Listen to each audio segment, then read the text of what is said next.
Many entrepreneurs have this dilemma. They have too many business ideas. They like more than one. What to do in that situation? You have to evaluate all of them and experiment a little bit. So you have to give yourself a research period during which you have to pick only one.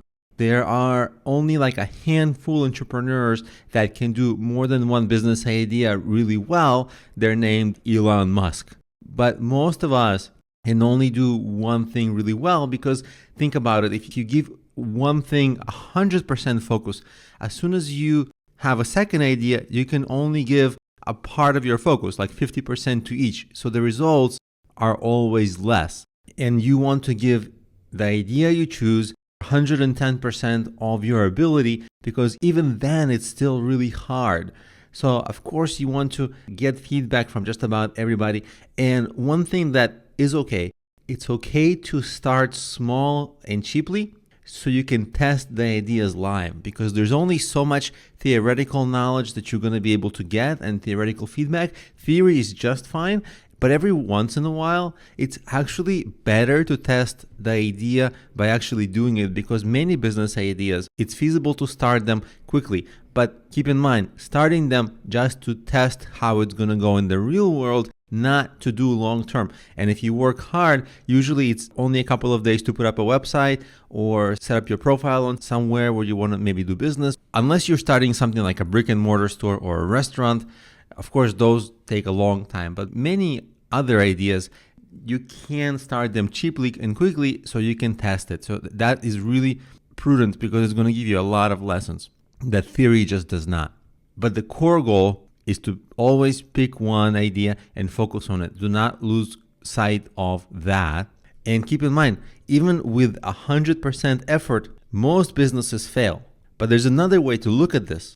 What if most businesses fail precisely because the entrepreneurs do not give them 100% of the effort? So many people that I coach, they're not disciplined enough to take all the unnecessary things out from their lives in order to give the business more of a focus. And it's not just your second or third business idea. Of course, you want to kill your second and third business ideas.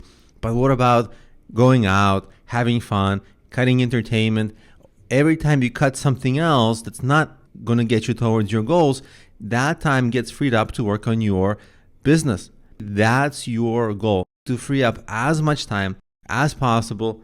Of course, without hurting your work-life balance and things like this, but at the same time being aware that you're going to have to give it a tremendous effort. And there's even a common joke about this. The joke is that entrepreneurs are the only people who work 80 hours a week on their own business in order to avoid working 40 hours a week for someone else. And most entrepreneurs fail precisely because they don't do this long term. So let's just quickly go over and have a little recap of what goes into the decision of choosing the business idea. Things you're passionate about, being in a good market, your education and work experience. If you just know more about the business you're getting into, you'll do better.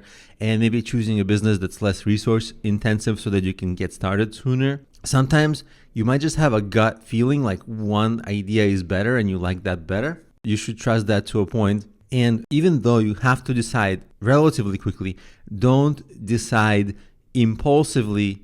Decide with wisdom, meaning get enough feedback, talk to experts. When you talk to experts, here's the question you should ask them. What are the biggest pitfalls in this business? What are the most challenging things? And when they tell you those, in your mind, you'll be like, oh, I can overcome those. Or, oh, those are things that actually will be hard for me.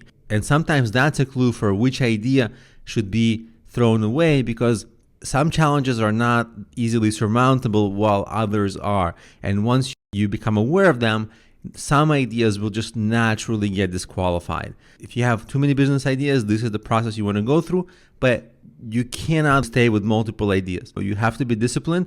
If you execute 2 business ideas at 50% each, it gives you worse results if you execute one idea at 100% each, because that focus will take you to next levels of success in that one idea.